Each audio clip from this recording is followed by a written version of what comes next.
Hi, I'm Gabe with Mighty Fortress. We're continuing our three-part series on Know Thy Shutoffs. Our shocking discussion for today will be electrical disconnects. So the most important breaker for you to identify is your main breaker, your main disconnect. It's going to be located at your main electrical panel. The majority of homes' electrical panels are located in your garage. If yours isn't in your garage, it could be located outside the home, in the laundry room, or possibly in a bedroom closet. Okay.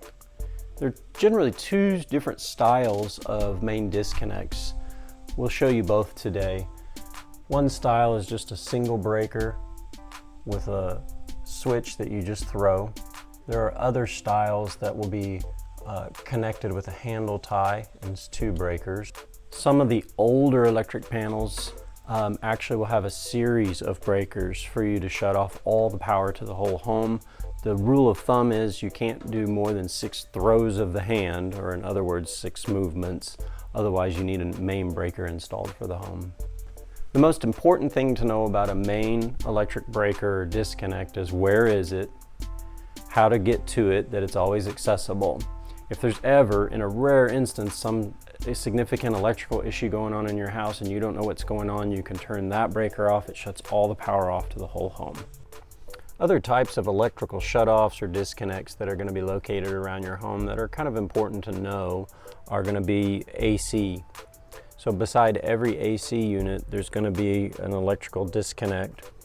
This is basically for servicing of the unit, which is something that your average homeowner is not going to do.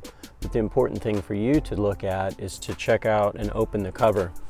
On this particular example, there is no cover plate that is covering this wire, so this is actually an unsafe setup. So we need to have an electric plastic cover that's installed here to cover it up, so that if randomly a kid were to open this up, it would prevent them from touching any of these wires. If this happens for you, just shut your cover. These always have a hole on it, and what I'm going to do is take a zip tie and just install a zip tie on it so that it could be cut off if needed to be accessed, but prevents a child from messing with it until we can get this properly fixed. Another type of electrical disconnect that homeowners need to be familiar with is what we call GFCI, stands for ground fault circuit interrupters. This is a style of outlet that more than likely you've seen before. They're going to have a push button on them.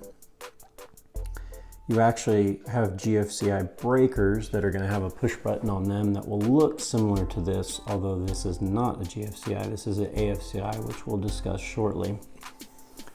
Important things to know about GFCI outlets is these are going to be located in any location that would be potentially wet. So the common locations you're going to find these are on the exterior of the home, in the garage. You'll also find them in your kitchens and bathrooms. A couple of things that you need to note is you can actually have outlets connected what we call downstream from a GFCI outlet. So even though it may look like a regular outlet, it potentially could be connected to a GFCI outlet some other location.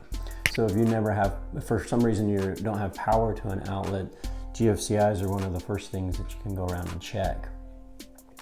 Important GFCIs to really locate would be your Whirlpool tub, if you have one. Sometimes Whirlpool tubs, the outlet will be actually in a panel cover underneath the tub where the motor is located. Sometimes it can be located in your master closet, in your master bedroom. It can also be located in a master toilet area. And so it's kind of nice to know, just in case your Whirlpool tub doesn't work, where's that GFCI? The other really critical one to note is if you have a deep freeze in your garage. If you have lots of meat and items stored in there, it's critical to know what outlet that freezer's plugged into, so that if that GFCI ever gets tripped for whatever reason, it's accessible and that you know it's tripped, so that you don't lose a whole freezer full of expensive items. It's not a bad idea to actually plug something into it that might be a small alarm or something to go off if for some reason you lose power and you're unaware of it. Basic things you need to know about GFCIs is where they're located and what they control, and also how to test them, which is super simple. There's a test button on it that will literally say test. You'll push in on it it will make a click sound. And if you have something, you can plug into it to verify that the outlet no longer has power. We know that the outlet did its job. And then you need to push the reset button and check again. And if your outlet still has power, you know that your GFCI outlet's good. If for some reason it won't reset or it won't trip, we know that this outlet's gone bad and it's time for a replacement. Another type of electrical disconnect or shut off, whatever you're wanting to call it for today, is what we call an AFCI. It stands for arc fault circuit interrupter. These are installed typically in most homes around here, always at an electric panel.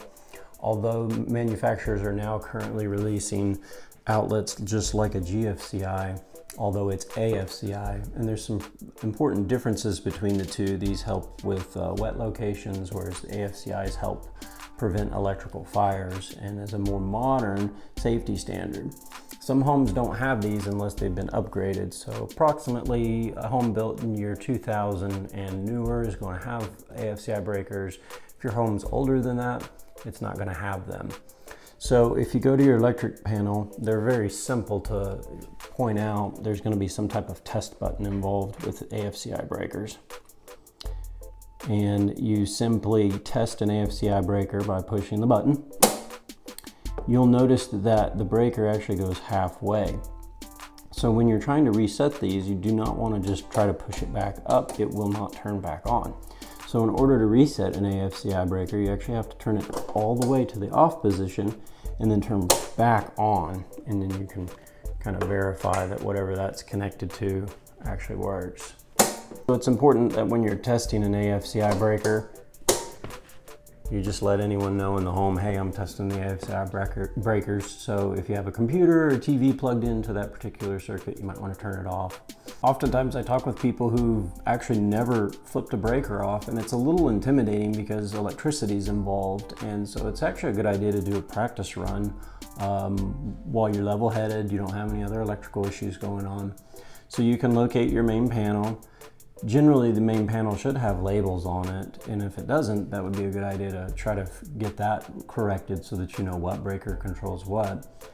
And just do a practice run on turning off a breaker. You simply flip the switch. They're fairly noisy, kind of make a clicking sound, but it's good to just try it so that you have that feel for it. And to turn it back on, obviously, you just flip the breaker back like a switch. It's kind of remind me of the saying, all things are difficult before they're easy. But it's always a good idea to know ahead of the game before you have an issue. We have another example of a main disconnect, which is different than the one I had in the garage, and it'll have a handle tied together, and you simply pull down both handles and it will shut off both legs of the circuit, as they say. So familiarize yourself with your main disconnect. Look at the labeling on your panel. Check to see if you have any AFCIs, check to see where your GFCIs are, test those. Manufacturers recommend once a month. That may be a bit much. Most people try once a year. And if anything doesn't trip appropriately, you'll know that it's time for a replacement on that. Hope you found this video helpful. Stay tuned for next week. We'll talk more about gas shutoffs. If you liked this bright idea, subscribe to our YouTube channel or check us out on Facebook.